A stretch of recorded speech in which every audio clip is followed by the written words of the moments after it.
after you guys are gone? It would mean a lot. I mean, because at the end of the day, one thing that we continue to harp on is being able to leave Kansas better than we found it. And, being able to get that sixth win and be able to go to a bowl game, it would mean the world, not only just to us as players, but to everybody as a Jayhawk fan as well, to be able to say that we're making another step. DK said you really were a big part of putting Kansas football on the map. What's that mean to you? I mean, it means a lot, but, for me, somebody who's been here 6 years, I literally said earlier, I look at all the players who have been here since I've gotten here, since 2020, there's been a lot of guys, maybe over 300 players that I've gotten the chance to be able to play with since being here, but, I definitely didn't do this alone. There's a lot of, key players that I can name off of maybe 20 plus players right now off the top of my head who've done so much for this program, but I think it's about being able to continue the legacy that they wanted to leave here, which is being able to leave Kansas better than we found it, and me being able to have a 6-year, being able to go out there and be able to play in the booth, and in the booth that a lot of those guys had, put a lot of hands in being able to, help build. It's about being able to leave out, as we want to leave out. When you look back at the 6 years that you've spent here, what's the journey been like for you? Are you using much time to reflect, or obviously you have a game to play, so yeah. But senior game, does some of that come up for you? To be honest, it's kind of hard to be able to, look at certain things when you're still in it. I think that when we're talking about things like this, you don't really get the chance to be able to think about, all the good and all the bad until after it's completely over. So as I've continued to tell y'all every single week, it's about being able to stay where my feet are, being able to, remain excited to be able to continue playing the game that I love to play. Not only, get to practice with these guys that I love so much, but being able to go out there and be able to play in the booth one more time as well. Jalon, what are you seeing out of Utah? Their defense is a very structured team. They have a lot of ability. They have a lot of faith in the capabilities that they have everywhere that they are. And I think that they have a lot of players who have the ability to be able to go make plays when the ball's in the sky. And I think, especially when we're talking about their interior, they have a lot going in interior where, they can confuse an offense a lot. But one thing I will say is that they are a defense who is going to go out there and not let any offense dictate or change how they want to go play their game. They've scored 45 points or more 4 games in a row. Does an offense ever look at that and say, we got to put up points this week? I know you try to every week. Yeah, you don't necessarily look at the other team's offensive production, because at the end of the day, I have no control over what the other team does offensively. At the end of the day, our objective as an offense is to be able to go out there and score every single drive. It's hard to be able to go out there and score every single drive, of course, but you never go in with the mentality of, all right, this drive we're gonna stall, next drive we're gonna score, this drive, all right, we want to field goal this drive. No, you want to be able to go out there and be able to put up 7 points every single time that you can. Jalon, can you take away anything from what Kansas State did offensively and how they were successful? Yeah, absolutely. Avery Johnson and, I forgot what their running back name was, but their running back had a lot of big plays. They did a lot of things well, and I think it allowed them to be able to play a 4-quarter game. And I think that, with a team like Utah, they're a 4-quarter team. They're not going to give up at any point. No matter if you're up 25 in the first half or down 25 at the first half, they're going to continue to keep their foot on the pedal, and it's shown all over film the whole entire year.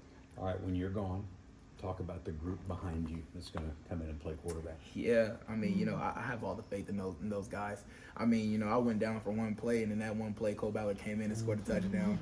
You guys got the chance to be able to see Zeke run all over the field the whole entire year. I don't think he got a negative run play this year. So I'm very excited to be able to see those guys and see their progression of how things are going to go during the offseason.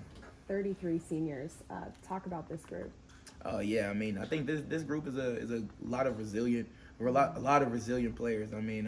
This group also consists of a lot of people who came in within the class after me, and to be able to see them stay the course, stay throughout the whole entire time, and have belief not only within themselves but within the culture of the program. It's always amazing, and we're going to try to be able to send these seniors out right.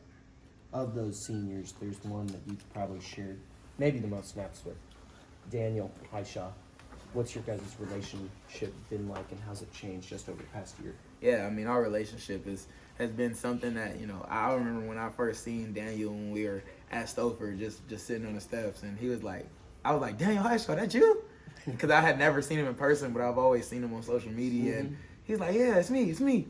Got the chance to be able to meet him from there, and I think ever since then, we kind of just clicked from the beginning. Not only just on the field, but off the field as well. For somebody like myself, being a quarterback, you never want to just be able to know who the athlete is. You want to be able to know who the person behind being an athlete is. And to be able to see not only the perseverance that he's had within his career, but his growth as a man off the field as well has always been tremendous as well. Yeah, Lance and Daniel were both talking about that, especially in the past 12 months, just how fulfilling it's been for the coach, at least, to see him grow on and off the field so many ways. I'm curious what your perspective has looked like. Yeah, I mean, if you want me to be honest with you, one thing that Daniel said when I first made the decision to come back is, JD, I'm coming back and I want you to know that I'm going to be 100% by your side no matter what. I'm going to be the leader that you need me to be, and I'm going to do everything that I can to be able to make sure that I step up with you step by step.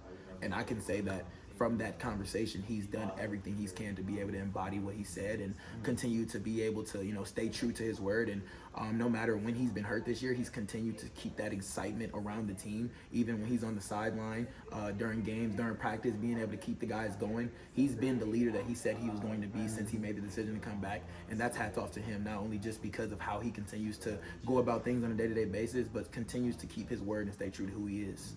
He said he smiled more in the past year. You think that's true? Yeah, for sure. Definitely. Definitely. I mean, it's funny you say that because, a lot of people see Daniel get the handoff and go run through people's faces and be able to make people miss tackles. But, outside of the helmet, he's just as funny and smiley as anybody else. It's not... the person that you see running through people on the field Saturdays is not the person you get throughout the whole entire week, who's such a genuine person, not only just as a player but also as a man. JD, we don't know if we'll get another chance to talk to you. And this is a loaded question because 6 years is a long time. Yeah. You're 41 years old, and you think about your time playing quarterback at Kansas. What's the first thing you think of? And I don't want to talk about the brotherhood and all that stuff. Yeah. Like I want you to take me to a moment or a play or a game or whatever. What do you think will be that one that is the first of many that comes back to your mind? Well, I'm not gonna lie. The first thing that's gonna come to my head is Todd Reason. I was so close.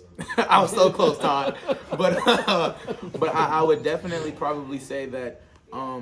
Being able to be around, like you say you don't want to talk about the brotherhood, but I think that being at Kansas has allowed me to be able to connect with so many people from so many different parts of the world that I genuinely think that I'll be able to have in my wedding one day. When I do end up being able to get there, we're not there yet, but but a whole bunch of people who I'm going to be able to continue to talk to, continue to have great relationships with. When football and college is over, I'll still be able to call these people's phones and be able to have these conversations and be able to go over the memories that we've had over college. Good answer. I'm gonna say it different now.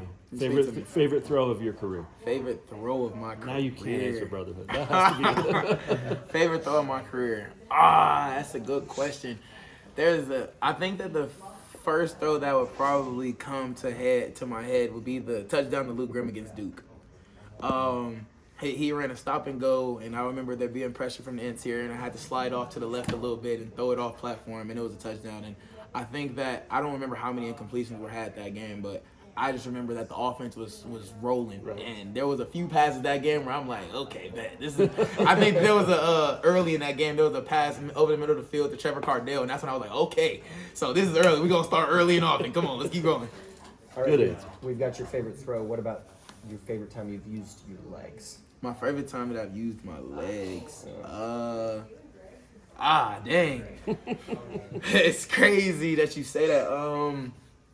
There's last year against UNLV. Not the second touchdown, but the first touchdown. We ran a speed option, and the person who had the option guy stayed outside. I did a fake and cut back inside of him, and there was one defender to make miss, and I did a spin move on him and was able to get into the end zone. That would probably be my favorite run. Okay.